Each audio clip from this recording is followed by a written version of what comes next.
William Patrick Corgan, the latest owner of the much mistreated National Wrestling Alliance. My name is Matthew Mers, and I've produced over 500 hours of professional wrestling for television in the Pacific Northwest. I've spent the vast majority of my adult life working to preserve the legacy of Portland wrestling, one of the finest territories in the history of the NWA.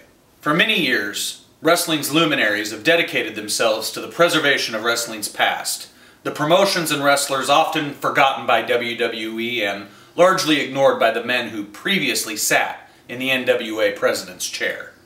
But no more. With your purchase of the company, a new day has dawned in the National Wrestling Alliance, and within that lies opportunity. Opportunity to correct the mistakes of the past, which is what I'm here to talk with you about, young William.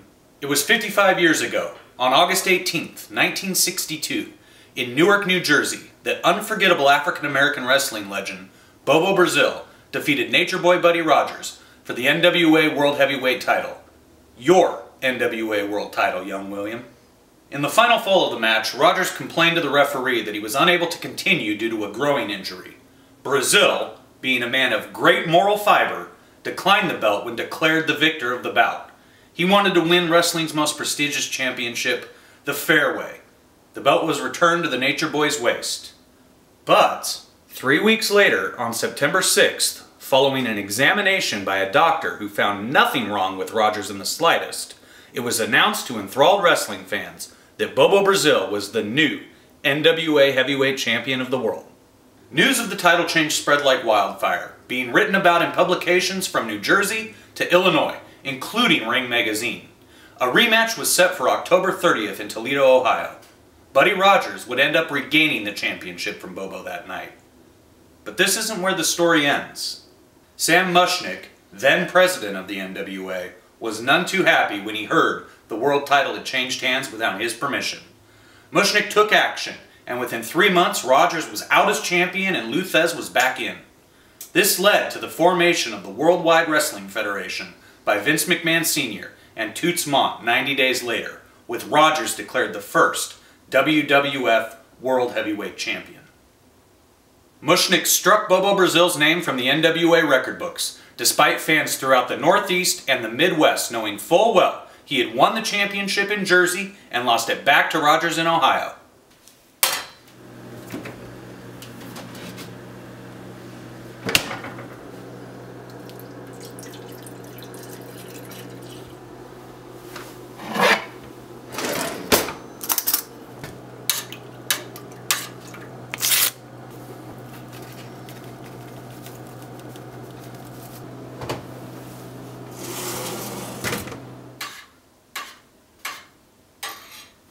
Here we are 55 years later, and Bobo Brazil is still not recognized by the National Wrestling Alliance as a former world champion and the first black athlete in history to hold a major professional wrestling championship. Former NWA presidents, including Bob Geigel, Jim Crockett, Steve Rickard, Dennis Coralluzzo, and Bruce Tharpe, have all failed to correct this egregious error and return Bobo Brazil's name to its proper place in wrestling history.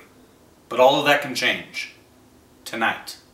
With the stroke of a pen, you, young William Corgan, can pay your respect to the past and do right by history.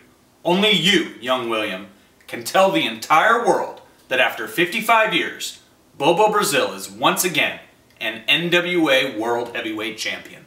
Only you, young William, can do right by the true history of the wrestling business and the NWA, which you own.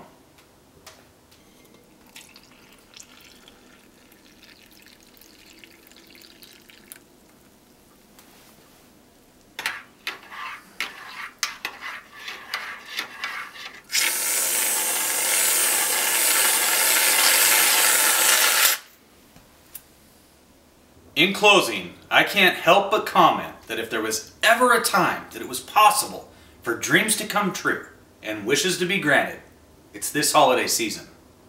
That's all up to you though, Mr. Corgan. I want to believe that for the first time in decades, we finally have a person in charge of the National Wrestling Alliance who will do right by the business and correct the mistakes of the past. Maybe this holiday season, you'll be that person and return Bobo Brazil to his proper place in history.